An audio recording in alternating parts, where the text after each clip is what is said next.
Sorry, Mare. Pare naman, bakit mo naman pinabayaan yung kusina ko? Pare naman. Bakit nagkaganito?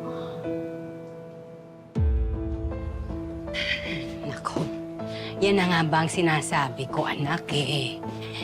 Mas mahirap kung dito ka sa atin galing. Alam mo namang napaka-traffic papunta rito. Nahirapan po ata yung service na eh. Naku, magpapahanap na nga ako kinalolong na masasakyan mo. Ay, natawag po.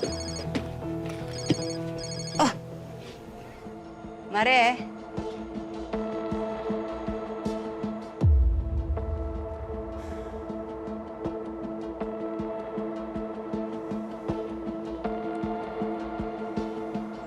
I'm sorry.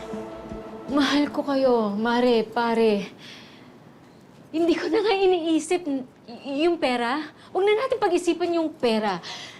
Nag-aalala ko dahil baka may madamay pang ibang tao. Lalo ka na, Peri. Mare, pasensya na, ha?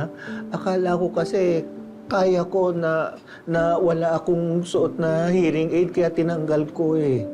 Tinanggal mo? Very naman. Alam mo namang kailangan mo yun para makarinig ka. Kasi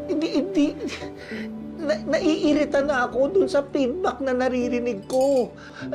Tapos lahat pa ng nakakausap ko yung naririnig ko, robot yung boses nila. Hindi ko na alam. Tapos patong-patong pa yung binapasa sa aking trabaho. Natataranta na ako.